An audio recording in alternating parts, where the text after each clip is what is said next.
Sustainable You is a casual, interactive, yet informative series detailing and cataloging the sustainability experience. Moreover, this is a short podcast docuseries detailing the thoughts and experiences of passionate advocates towards all things eco-friendly. Our journey is to know how and why understanding sustainable development towards the triple bottom line of people, profit, and planet can contribute to a more mindful, holistic, and inclusive world. Specifically, this podcast showcases what makes you a changemaker, innovator, and transformer as you tackle sustainability challenges for current and future generations to resolve the so-called wicked problems.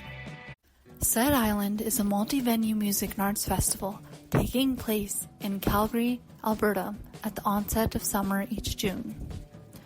The Sled Island Music and Arts Festival is an annual independent music festival ongoing since 2007 and showcases at least 300 bands, visual artists, filmmakers, and comedians with over 40,000 plus attendees in multiple venues. As a festival, it showcases a whole gambit of music catering to any specific genre. For today's episode, I sat down for a chat with Maud Salvi, the director of the Sled Island Music Festival, in which we learn more about their sustainable initiatives. Kind of introduce yourself, tell us your name and what your role and what you do. My name is Maud Salvi, and I'm the executive and artistic director of the Sled Island Music and Arts Festival in Calgary. Okay, so we're just going to do just a really quick icebreaker, if that's cool with you. Okay. So if you could choose one adjective, so I'm just going to send you a list of words, and if you can choose one that kind of best describes your personal persona, I guess. Again, it's just like a fun icebreaker to see kind of, it's not about being type A, personality type A or B. It's just what depicts you best. You can just choose one word. I could, if I had to pick one, maybe sassy, but it depends on the context, I suppose. Okay, no worries. And why did you choose that? I think that there's just a part of my personality that is like my sense of, I feel like, aligned to some extent with sassiness sometimes. Okay, interesting. And yeah. That's great. No, that's good. I know it's difficult because you don't really want to typecast yourself, but it's good. It's good to know that sassy would be kind of your word choice. And I guess just going into, before I get into some of the more detailed questions, what makes you uncertain and what makes you curious?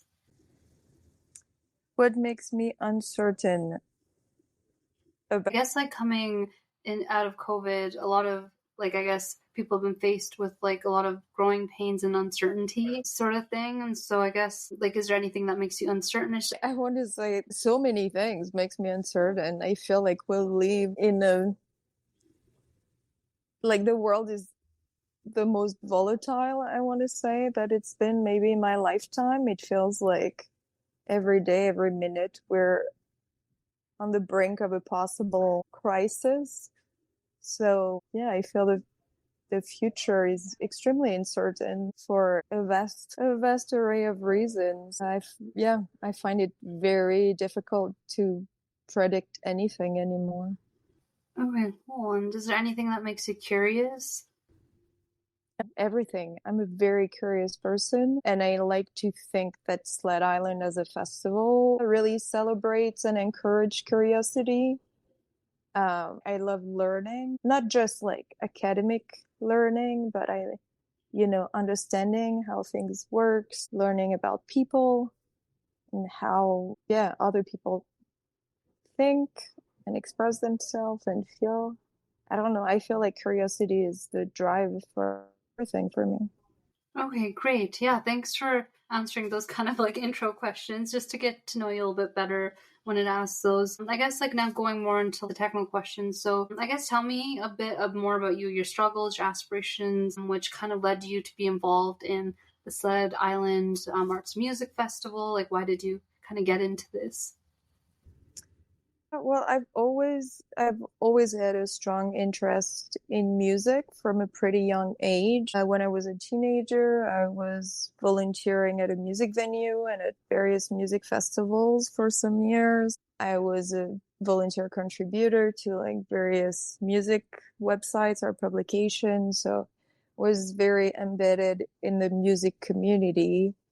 And I was lucky enough that I have managed to make it my profession. So I've been working in the music industry, not necessarily just festival, but yeah, in and around the music sector for almost 20 years now. Oh, wow. Yeah. And yeah, I would say maybe 15 of that on the festival and specifically nonprofit festival aspect of it, which I think the nonprofit aspect was really my niche in all of that. I like the combination of both, like music as an art form, obviously I love it, but I love the nonprofit community aspect and everything it can do on a more social level. So yeah, I got a first job at a festival about 15 years ago, which allowed me to really understand how large scale event works, what all of the funding that is required, where you can go get it, and then how you implement something that requires a ton of manpower and resources. And so, yeah, I did that for 4 years, learning a ton, and then left that position. And shortly thereafter, the job to be Sled Island Executive Director was posted. And it seemed like the perfect opportunity for me. It was kind of like the next step up. Yeah, so I applied and I got the job. Okay, great. And how long have you been involved with Sled Island? Almost 12 years. Oh, wow. Okay. Yeah, that's a very long time. Yeah. So you've been there since its inception, basically? No, because it started in 2007. Oh, and I only joined in 2013. okay. Still, it's like... But a good chunk of its life, for sure. Okay, great. And so what do you find are like your most important personal satisfactions and dissatisfactions connected with the musical festival sector? What part of like this role that you're in do you find, what you're satisfied with? What do you find most challenging? What do you not really like about the industry? I mean, the most satisfying aspect is when the event actually happens and just witnessing the joy of people, not just the joy that they have watching performances, but also enjoying this experience with other people. I think that's really like where the magic happens. You can watch the most amazing concert on your own, but I feel like if you're able to share that with a room full of people who are somewhat like-minded and came with the same intention, they really create experiences that are unique and that people tend to remember. And so that's what makes me proud. That's what I love seeing unfold. And then the other aspect is like seeing artists grow and like really fully realize themselves on stage. Because with Sled Island, because we work with so many emerging artists, it's not uncommon that, we start collaborating with artists when they're very, very early in their career. And then like some of them have played the festival for so many years now that we've really like seen them evolve and playing from like smaller stages to sometimes like ending up in like much larger venues, and that's a really fulfilling part of the job to see that we're able to support their career growth and development. Okay, yeah, great. No, it's really insightful. And what motivates you to keep, I guess, pursuing this field, or I guess first in Sled Island music festivals? Well, I feel like, again, as I was saying in answering your previous question, I think that we live through a very difficult time, and there's a lot of division in general. And so I think that we need art and cultural experience that bring people together really more than ever. We also live in such a capitalistic society that art, at least, you know, obviously that there is art that is being sold and commercialized, but just the idea that creating art can exist outside of this capitalist money-led realm, I think is really important. Yeah, no, I So yeah. totally agree. Yeah, I think that's actually a good segue into the sustainable development aspect of things, because I find a lot of like, you know, music festivals here or events in general, they operate in silos, and there's not enough that they're doing for sustainable development. And there's so much potential when you see examples from around the world for music events. So I guess the first question, now going more into sustainability. So what would be your personal definition of sustainable development? My definition of sustainable development, yeah, I would say development that is conscious and mindful of the fact that resources are not endless, and that we have to make sure that whatever we create, whatever we produce, or in that case, whatever we organize, is respectful of the environment in which it exists, but also contributes to it, as opposed to just take from it and extract from it. But yeah, when I think of sustainable development, I obviously think about like the environment, but I think it's hard for me to think about that without thinking about all the rest, because all of this, everything is connected, right? I mean, we know that like sustainable,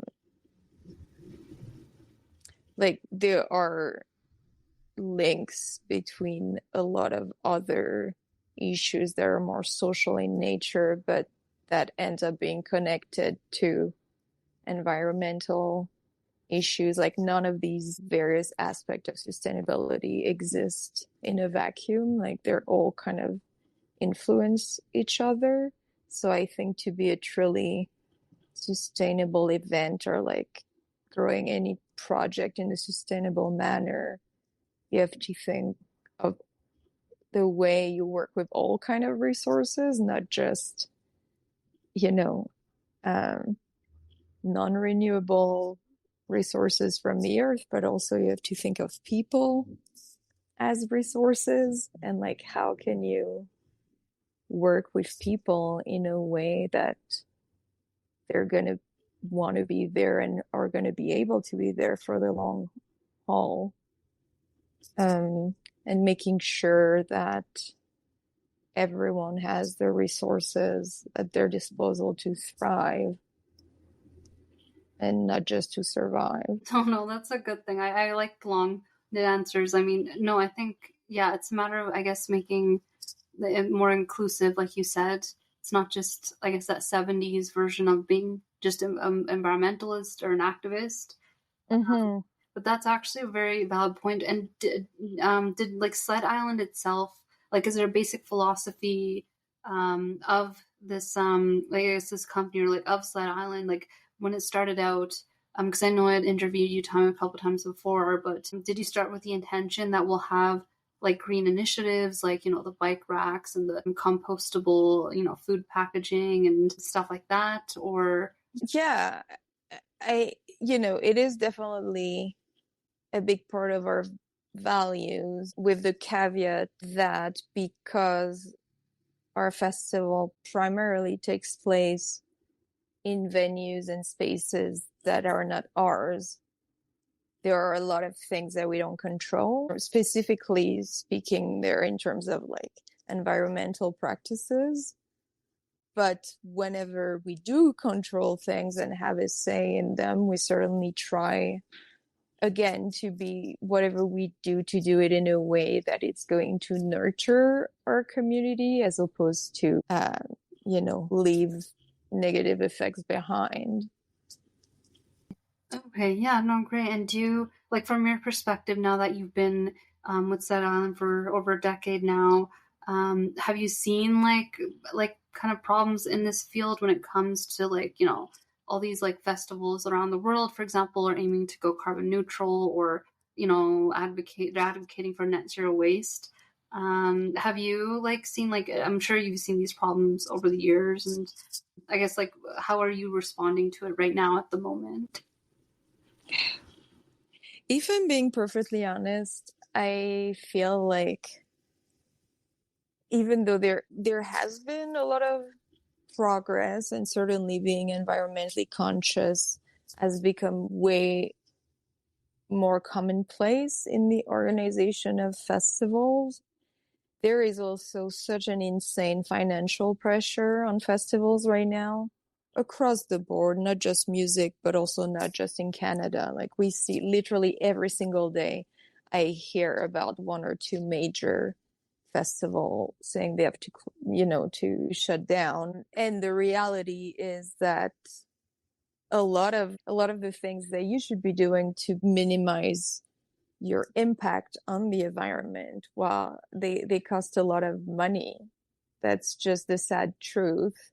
Whether it's things like when you buy your office supplies, like, the eco-conscious version of whatever product you're buying is very usually like quite a bit more expensive.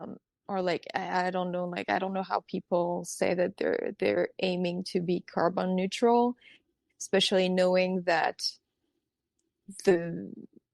well, at least maybe not so much for local festival, but I mean, if you're a festival that works with international artists, travel is obviously a huge source of emission.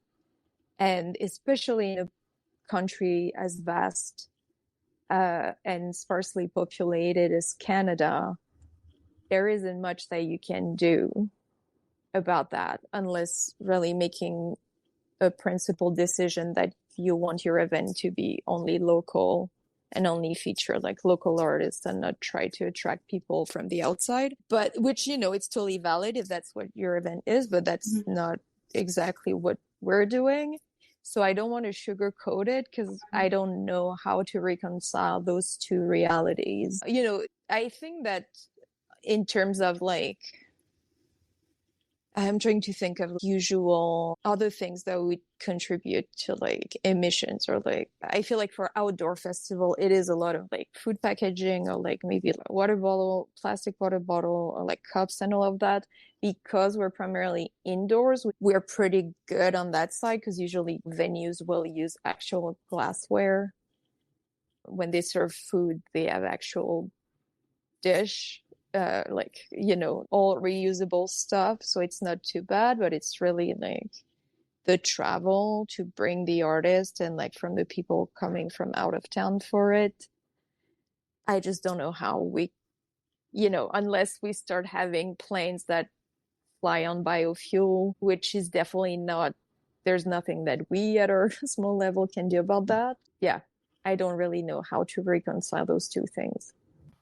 Yeah, no, that's really interesting. It almost feels like sustainability in general is a paradox. Like, you can't, and I know people out there, advocates that are aiming for degrowth, but that's really tricky when it comes to things like event planning. Like, I guess adopt that mindset, and it's not necessarily always practical, like you said. So how do you like personally view sustainability, especially in the context of the music industry and sustainable consumption? You talked a bit about it. And is your perspective on this similar to what Sled Island's perspective would be on sustainability? I think so. I think they're pretty. And I'm not saying that there's nothing that can be done in the music industry. There are obviously small things here and there, and small things collectively add up to a lot. Like, I don't know, I'm trying to think of examples. we give away kind of like swag bags to all of our artists during the festival. While it's been a long time now that we've banned like any kind of like pamphlet or like paper product that partners would want to put in those bags, because usually people will grab the bag and go through it, and we'll only keep what is worth keeping and discard whatever paper in there. So small things like that we really try to not waste. For instance, when we receive like in-kind donations from sponsors, like last year we had a deodorant brand who was one of our sponsors, and they sent us like thousands of deodorant to distribute, and we were left after the festival with a box of about like 150. So we asked them if they were cool with us donating it to Good Neighbors, which is a local organization that it's like a pay what you can thrift store, and they with a lot of vulnerable population to like give them like basic products and stuff like that. So trying to see where we can do good with what we do have, and trying to limit what end up in the landfill. But yeah, that's sometimes it feels like it's a small drop in the bigger issue. And then you pointed out the bikes earlier. I mean, I'm sure it does make a bit of a difference during the week of the festival, because we really strongly encourage people to bike to the festival and leave their car at home. So we know, just based on the numbers from the various cycle tracks, they have counters that count how many bikes go through, and we know that there's always a big surge during the week of the festival, which is nice to see that it does have some impact. But then I can't help but think that at this scale, if you look at an entire year, and also the number of people who come to Sled Island versus like even the entire population of the city, it's hard sometimes to not feel like you're such a small cog in such a bigger system that wasn't designed to foster sustainability. Right. Okay. No, that's actually a really good point. And do you want to share a bit more about Sled Island's, I guess, their business model, kind of like the strategies that you use, and how do you think it's different from like the traditional music festival that don't even bother with the sustainable approach, like the Stampede, for example. And we always, for the campus paper, we always write these rebuttal pieces.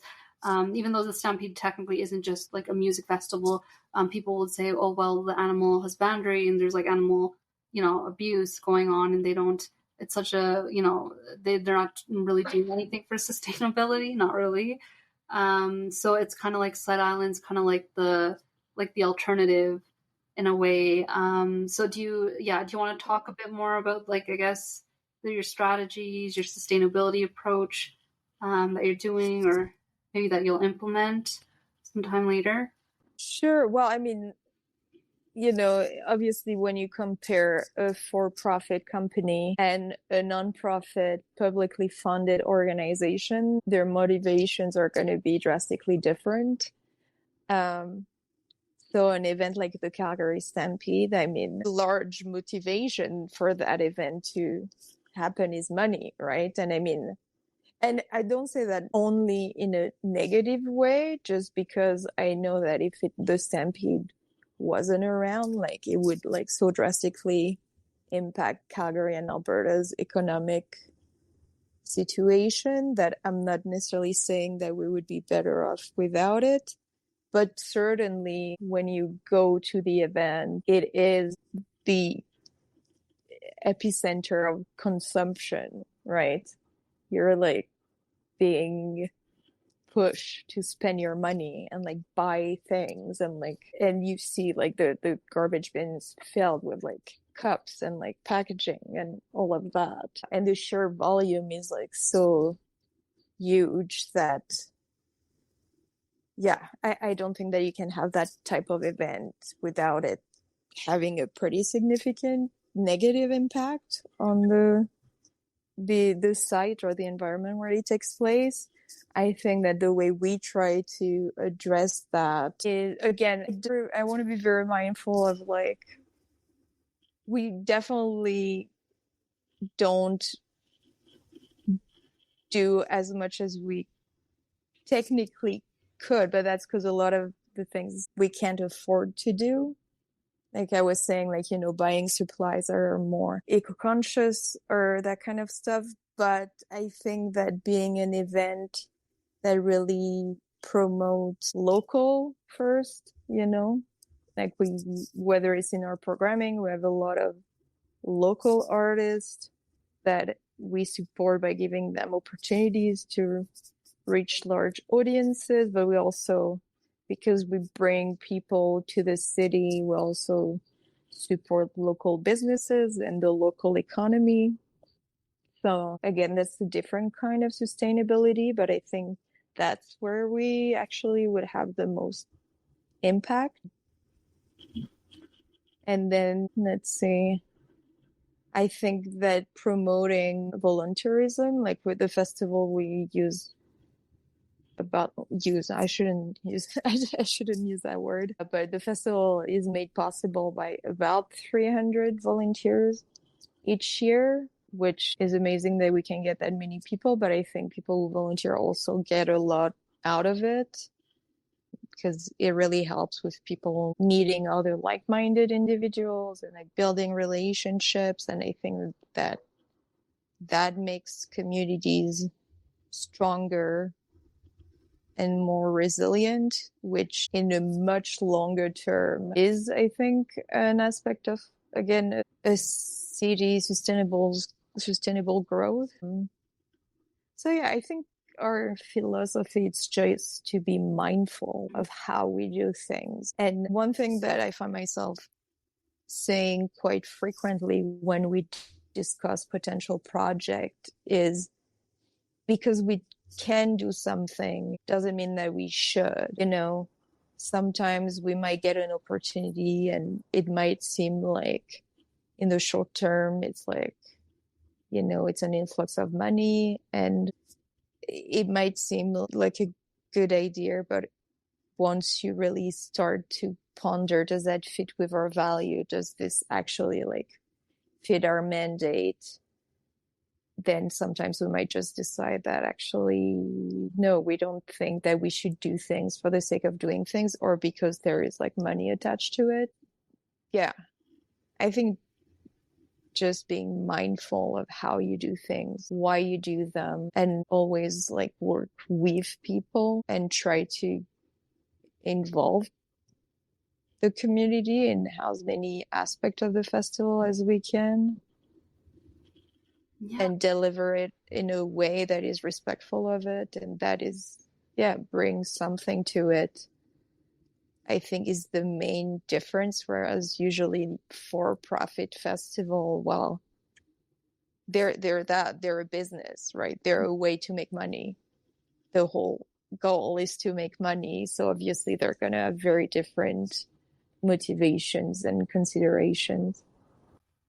Yeah, no, I think that's really interesting that you mentioned mindfulness, and I think that's a valid point. Like, I didn't realize, you are like a nonprofit business model, and I think there's so much potential for that when it comes to like social entrepreneurship and getting local musicians and artists into that. So I think that's really interesting. And like when it comes to your green initiatives, like I find you've made pretty good strides, but is there like a great achievement like for your green initiatives you find that you've championed really well or you hope to do? Well, again, I think the whole biking, the way we've been championing bikes and biking infrastructure since the beginning of the festival actually has had a really big impact on the city's policy when it comes to bikes. I can give you a few examples, but before Calgary had an actual cycle tracks with, like really delimit, like bike lanes that were physically separated from the road and all of that. The city of Calgary asked us to do kind of like a pilot bike lane in a certain area of downtown during one edition of the festival to see, you know, if the location would work, if it would actually alleviate traffic flows, that kind of stuff. So because they know, the city knew that so many people already biked during Sled Island, they thought it was a good idea to test it out during the festival. And then, you know, later on, when then they launched the actual city cycle track, they timed it so that it was launched like just the week before Sled Island, because I think they knew that the numbers, as I was saying, there's those counters on each cycle track. And I think they knew that by launching it around the time of the festival, you know, the numbers were going to be pretty good out of the gates. But also there's things like, so each year we take it upon ourselves to like rent bike racks, and we have a team who install them in front of our busiest venues.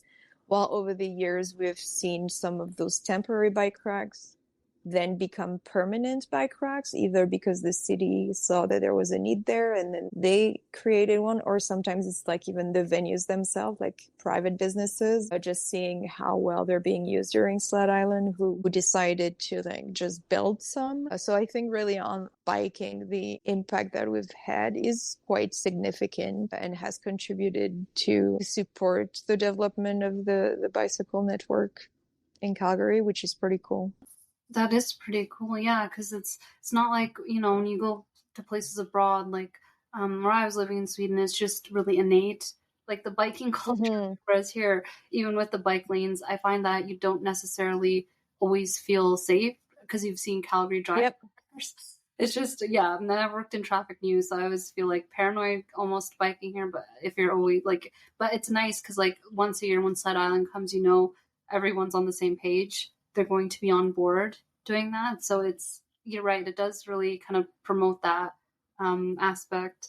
And just for the next question, so do you find that, and you mentioned these a little bit before, but are there specific obstacles working towards scaling a sustainable event such as Sled Island, and what have been your difficulties considering how you've grown over the years? And yeah. I mean, the number one difficulty, I think, for all festival organizers is money. Yeah, it's just, it costs so much money to put on a large scale event. And those costs have been growing way over the, you know, even faster than the regular inflation rate at a time where most people are really feeling like the strain on their own, like, disposable income. So it's not as simple as everything costs more money, therefore we can raise the ticket prices accordingly and people will continue coming. It's actually the opposite. While our expenses are going up and up, we see, you know, every year after the festival, we do a survey with the people who came. And this year in particular, the concerns around financial accessibility for recreational events was like higher than any time before. So how do you reconcile everything costing more? And, you know, there's also this, I think, is a good thing, but like, especially it's starting during the pandemic, but I find that artists are getting more and more vocal about how people actually valuing their work appropriately and compensating them better and more appropriately for what they create, because there's this tendency of seeing art as something that we don't need to pay for. So there's also across the board, like, I want to say pressure, but not necessarily in a negative way, but like, you can't get away with like paying people as low as you would have a number of years ago. And I think it's great in the grand scheme of things, but it, again, when you're on the producing end of a big event, it's just more money again that you have to find somehow, while at the same time the people that you know come to your events have less and less money that they can contribute. So it's, yeah, I think about money way more than I think about anything else doing my job on the day-to-day. But then there are also things that are more like linked to like our local context, if I can say. So for instance, it's a major hurdle for us that Calgary has such terrible public transport because it really limits who can come to the festival, because all of our venues are concentrated downtown. But yes, there's the C train, but it doesn't go everywhere. And also it only run until maybe like 11:30 p.m. at most midnight, but a lot of our events, especially on the weekend, go up until 2 a.m.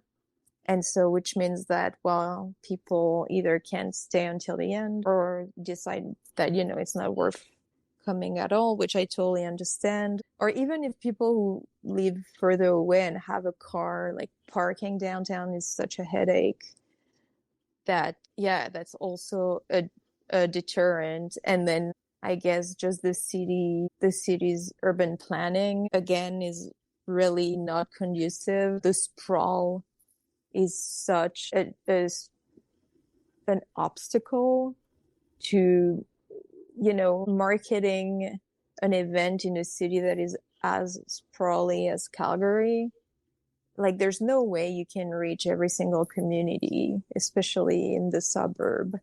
It's just, when people live like a full almost hour drive away from where your event take place, it's really hard to get their attention, right? And I think that's why, even though the festival has been around since 2007, there are still so many people who have never heard of it because they never really spend time downtown, either because they don't want to or don't have to. But I'm pretty sure that often it's because it is so inconvenient to just get there. And that, unfortunately, are things that, you know, we have absolutely no control over.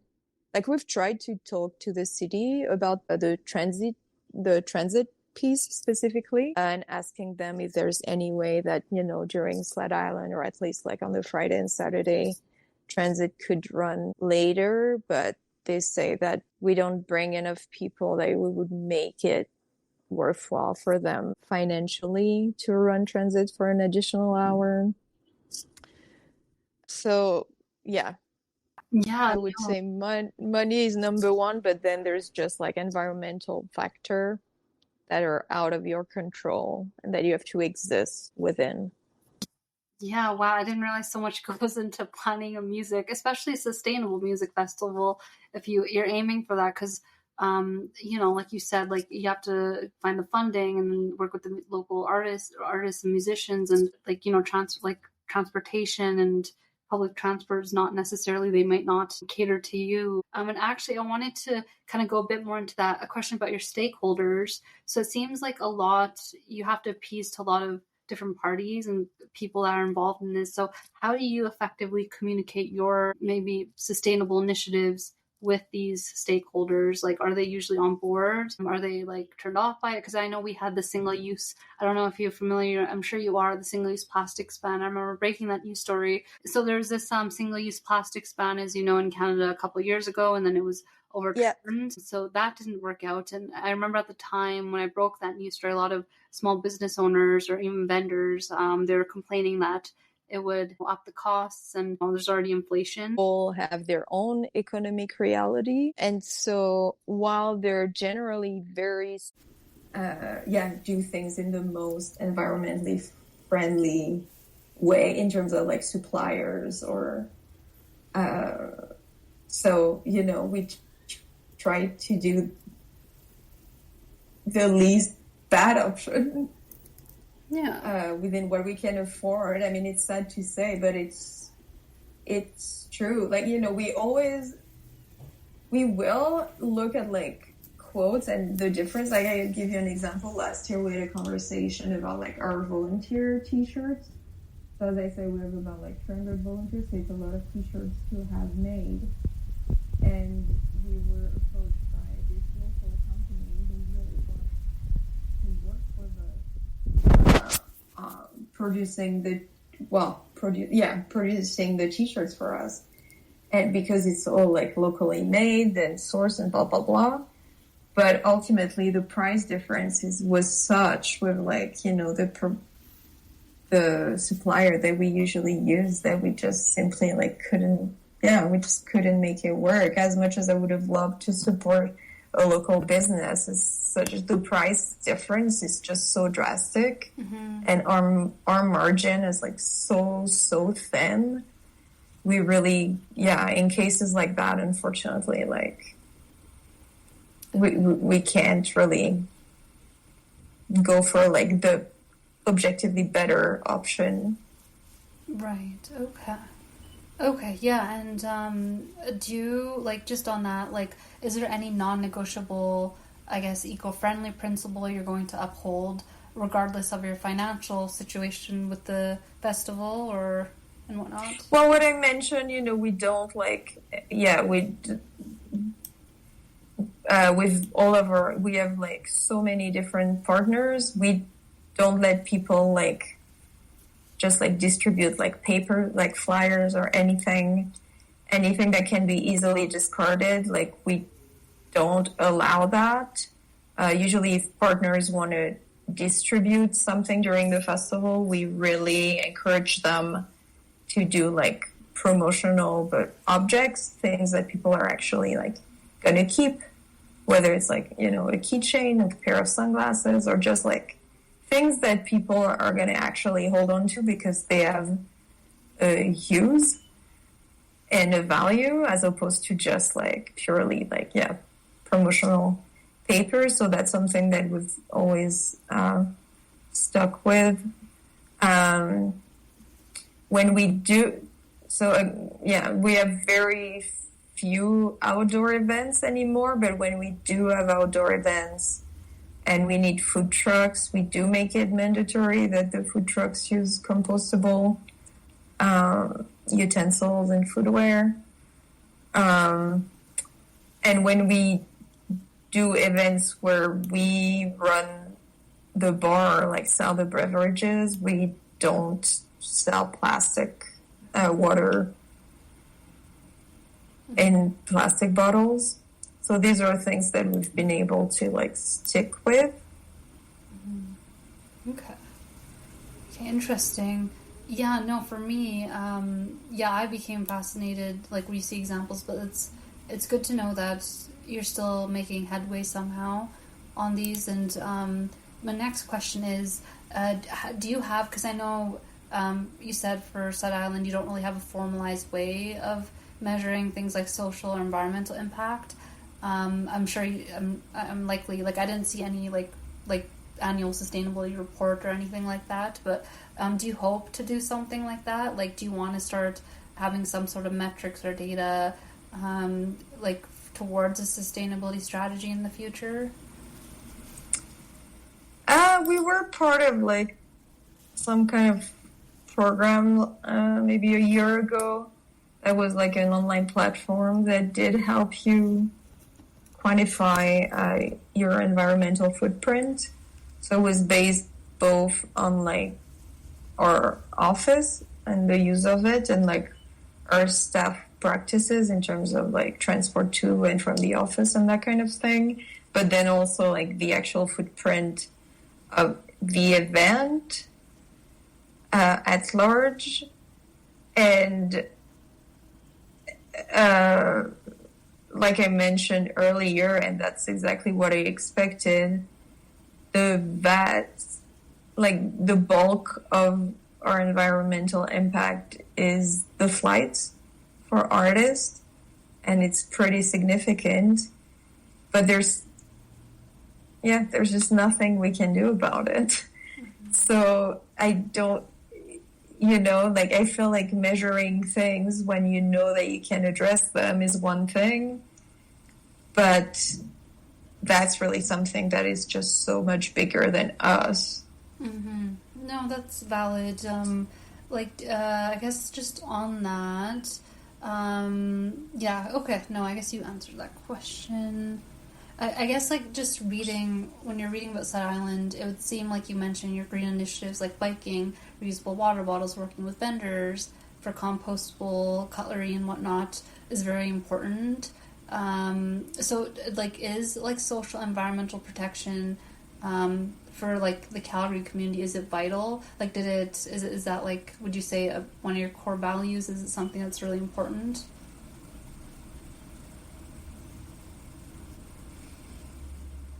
Again, for like sustainability outside of just environmental, yes, but I don't think I can at the same time tell you that I think that environmental sustainability is like a core value of ours, and in the same breath acknowledging that we know that like the emissions from the travel from the artists we bring are like pretty significant. I think it would be like dishonest of me. Mm-hmm. So I think I wouldn't, like, we didn't, you know, as a nonprofit organization, we have a written mandate, and our written mandate is not about environmental sustainability. Mm-hmm. Yes, we try to incorporate sustainable practices when we can, but we're not an environmental organization. That's not our primary focus. So while obviously at a personal level, you know, I know that the earth is burning and that we absolutely need to do something, environmentally speaking. And yes, it's supremely important. But there are organizations in the world and companies who, like, that's what they work on. That's their main line of work, and that's not ours. Which I don't mean to say by that then we can like wash our hands and like don't care about it at all. No, we do, but again, you know, we operate in a very complicated and precarious economic environment, and so we just can't do very much on that level. Okay, yeah, no worries. Do you find that there is potential though, like, because you said you work with local artists, like collaborating with these, I guess, citizen activists such as, like, you know, Fridays for Future, if you heard about them, or Extinction Rebellion, all these like environmental activism kind of things going on here locally, just kind of collaborating with them. Do you think there's potential for that, to move it more in that direction? Like, would you want, like, aim for something like that? So, like, give me an example of things that they would do. That's a good point. I mean, like, somehow I'm thinking how they could tie, like, their activist protests, like something like Extinction Rebellion, how they could tie it to maybe like a music act somehow. Like, I think there's potential for it. I'm just not sure in what way. I think there's potential, but like at the end of the day, if there's no political will, then the money is never going to trickle down to supporting those kind of initiative. Like, I can tell you that if there was like a government or a funding body that tomorrow was like, hey, we're giving out those grants so that you can buy more sustainably made volunteer t-shirts, and you can, you know, buy recyclable paper for all your printing needs throughout the year, of course we would do it. And I'm pretty sure that like probably the vast majority of nonprofits would like jump at the opportunity. But in the absence of those things, and in a world where again all those things cost more money and we have less and less money, mm-hmm. You know, I think it's just very difficult to reconcile. But anyway, I think that, and I told you that before we did the interview, I feel like question of environmental sustainability are more relevant for outdoor festivals mm-hmm. than they are for us. I'm not saying like we don't have our own impact, but like the impact is much, much greater when like your festival takes place directly in a natural habitat and environment. So I think we're a bit of a different case, I suppose. Okay. Do you have any recommendations for like these outdoor music festivals? Like, how would you minimize the impact like event planning for music festivals has on the local community in terms of like everything, like pollution and like noise, not just like noise pollution, but like all sorts of different types of like pollution, I guess. Do you have any like thoughts on that? I mean, I'm definitely not the most informed in terms of best practices because that's not what we do. Mm-hmm. But, I anecdotally know that a lot of festivals do a really great job with like things from like, using like reusable cups or like plates or cutlery where people like there's a deposit, but then you get your deposit back when you return those things so that they don't have to buy plastic or disposable like one-time use. So that's obviously a very big one. I would say that when people choose an outdoor site, they should, of course, be like mindful of like, I don't know, whatever natural habitat it might be, whether it's like for animals or like plants or whatever. I'm sure there's like a lot of other things, but again, knowing it's not really what we do, that's not my area of expertise. Okay, no worries. And like, I guess this, just a few more questions here. I just want to go a bit more into like consumer relationship and who your your followers are. So what's your relationship, you would say, at the moment with your consumers, and do you find that it differs from other like typical like maybe other music festivals in Canada?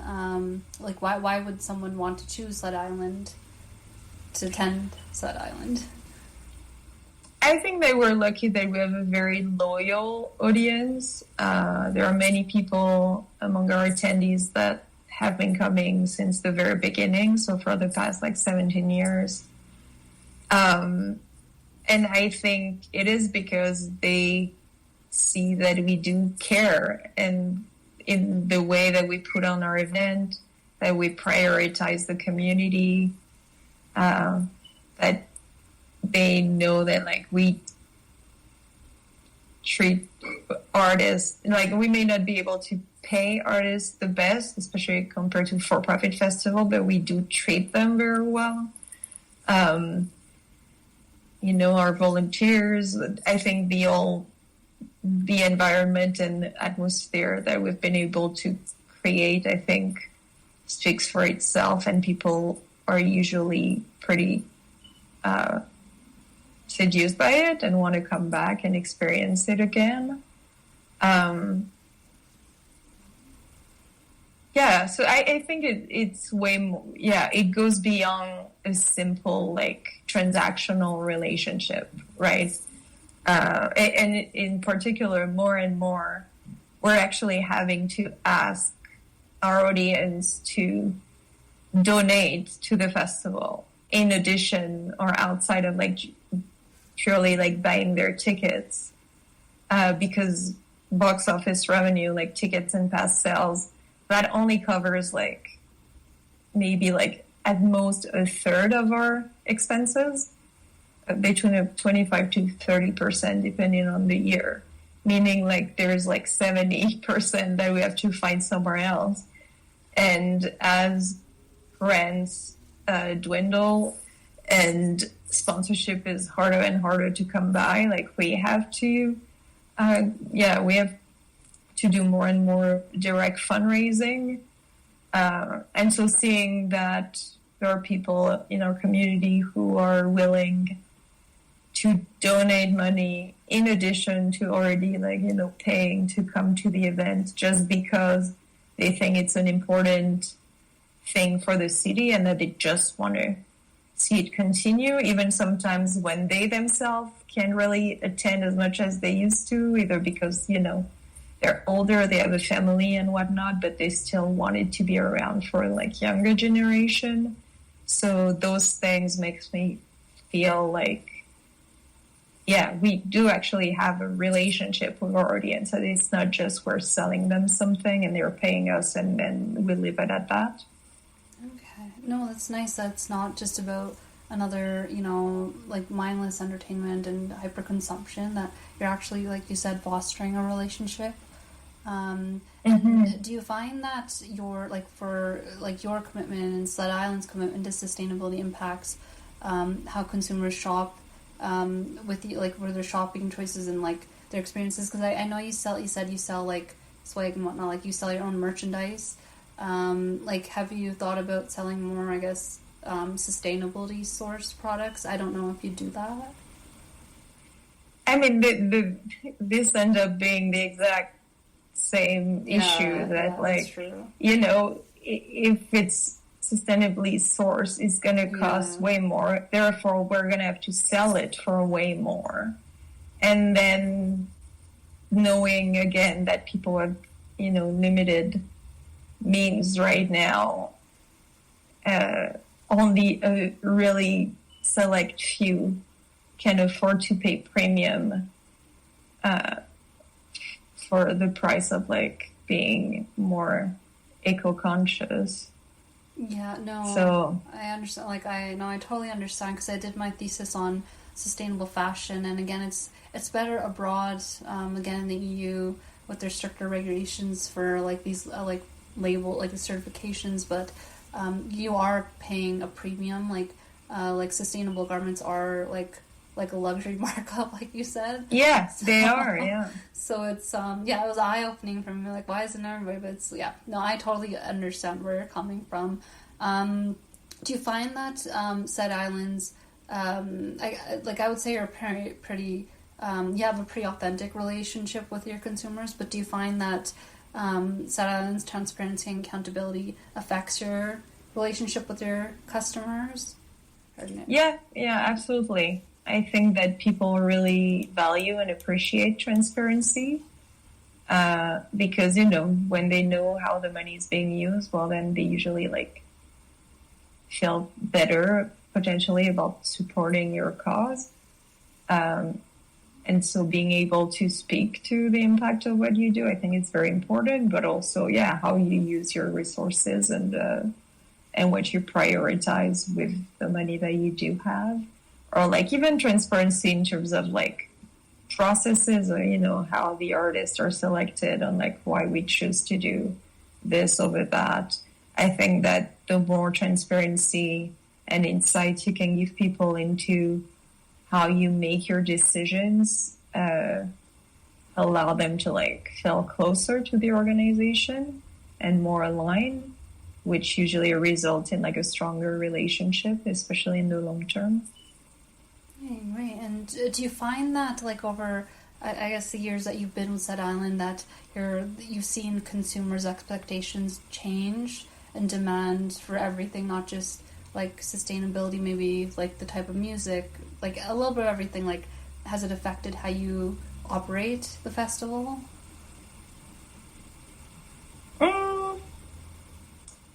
It's more not so much what they want that change, but there's definitely consumption habits that tend to change. When I started working for the festival, back then we sold way more full festival passes, and over the years we see more and more people just want to be able to customize every single thing.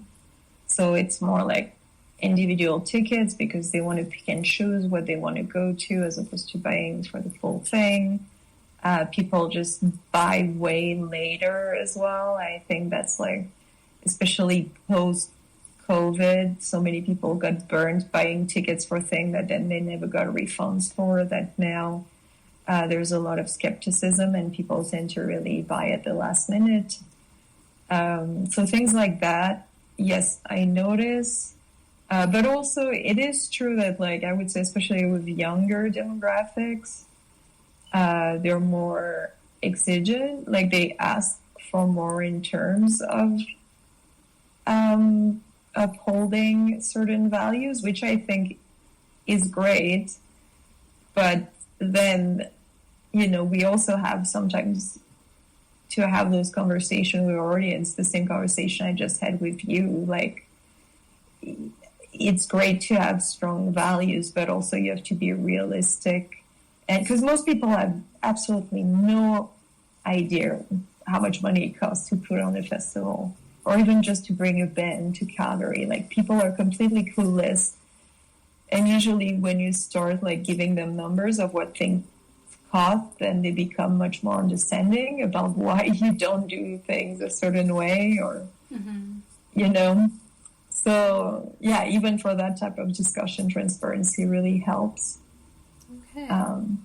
Yeah. That's very insightful. And just to step away from it, you mentioned COVID, because I remember the last couple of times when I interviewed you, we were in the thick of like the pandemic. So I'm curious, like, since then, like, I know a lot of businesses didn't emerge unscathed. It's just being in another part of the world, being in Sweden, when I realized they were kind of a bit of the outliers. They didn't have the masks. Vaccines are mandatory. So it seems like when you go to Stockholm, you know, like, their festivals are like go out without a hitch, whereas in Alberta and Canada in general, I guess North America in general, is a different story.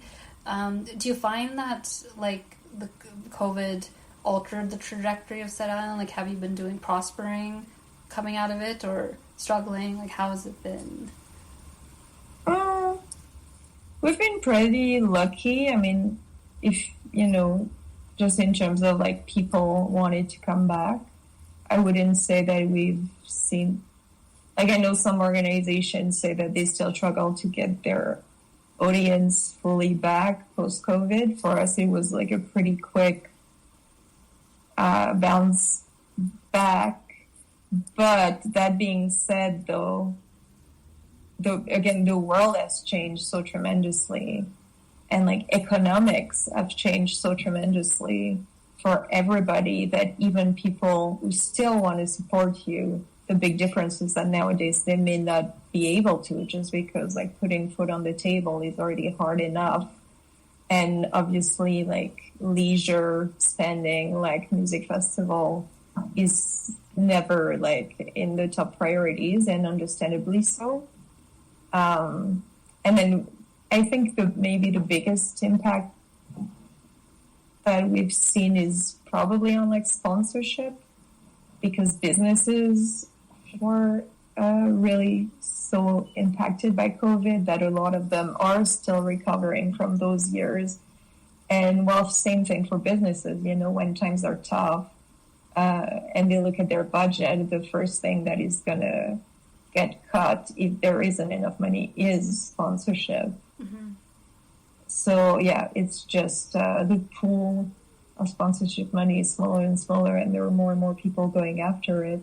So we're certainly feeling the pressure in that aspect. But in terms of overall like community support and people still being interested in what we're offering, I think there's still like a strong local support and rally behind Sled Island. Okay, great. Just last couple questions here. Sorry, I know it went on longer. If you don't mind. So the next question is, what kind of, I guess, attributes and characteristics do you believe contribute most to success, if it is doable and possible, for sustainable development in the music industry, especially when it comes to putting on these events?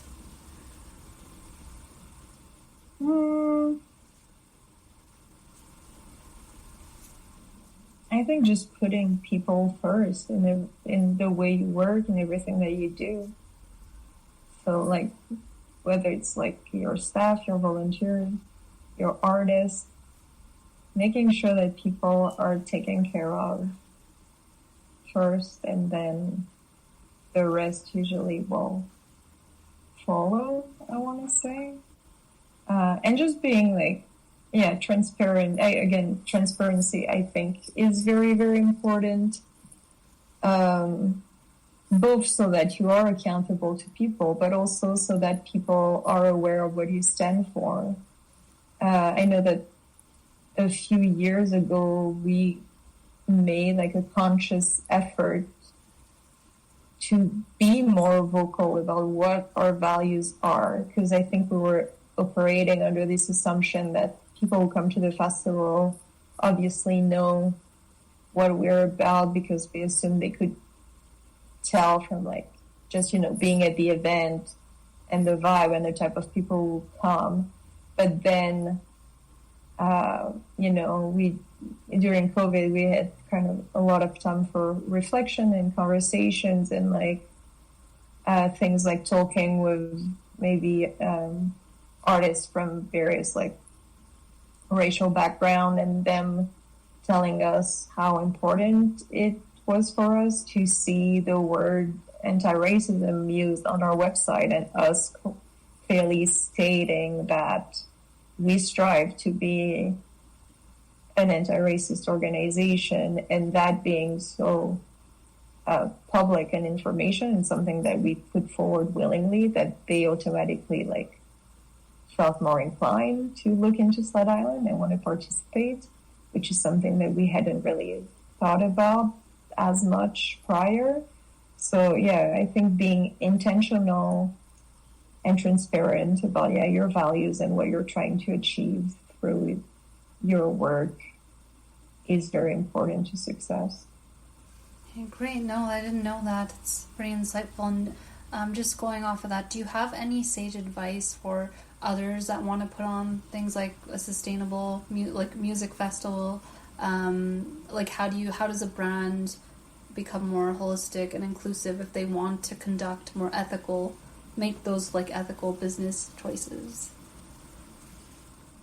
Well, you just have to put in the work and not just pay lip service to a lot of things. And often like implementing meaningful change is a long process. It's not something that you can do just like that. So if you're truthful about your willingness to include more people, then you have to be ready to like commit to building those relationships in the long term. And nothing is going to happen overnight. It's going to take a long time, and there's going to be like a lot of trial and failure on the road to that. But yeah, I don't know. Still continuing trying, I think, is important, even when you mess up. And yeah. Yeah, no, it's really good. And then just to wrap up our episode today, do you I guess, what is your future vision for Sled Island? Do you have any personal thoughts on that? It's hard to tell right now. We're really in it's kind of full circle with how we started this conversation. Uncertainty is so huge at all levels that it's actually hard to have a vision for the future, because I truly don't know what the future holds. Not just for Sled Island, but I honestly question the future of live music, period. Again, with all this festival going bankrupt, artists, even like really established international artists that keep coming out with statement about how they can no longer afford to tour, even though, they play in like pretty big venues, because it is costing them too much. But at the same time, event organizers also like just can't reconcile like how to run an event financially viable event. So I really just genuinely wonder if live music is going to be around for that much longer, at least unless there's other drastic things that change in our society and your economic context. But like currently, it's actually not really looking good. And I'm sorry if you were hoping for something more positive, I that's like that. No, I like that you're being raw about it. You're being like honest. So that's good. And that's what I want. I don't want the corporate news, happy-go-lucky portrayal of it. This is part of the reason why I'm doing this, because I feel like people are like, they don't really want to think outside the box necessarily. They're just kind of sticking to the basics. And I think it's good to kind of, you're addressing that, and that's what I want to hear more of, like what the struggles are and behind that. But I would love if, if it's something like the Flow Festival, I'm sure, like if even with Sled Island, I see potential for making it more of an interactive arts festival, because I've attended it before, and if you can somehow combine art and design and entrepreneurship, I think that there's potential there. Do you have any final thoughts? Maybe I haven't touched on the topic. Maybe, hopefully I covered everything. No, I think we've covered a lot of... Yeah, thank you. Thanks so much for tuning in to yet another eye-opening episode of Sustainable You. Again, this is an extraordinary and engaging info series whose purpose is to make sustainable development and sustainability accessible to the average person in their quest to quench their knowledge on environmentalism. Be sure to leave your feedback by liking this week's released edition and by subscribing to this podcast. Again, any love from our followers is much appreciated. Signing off until next time.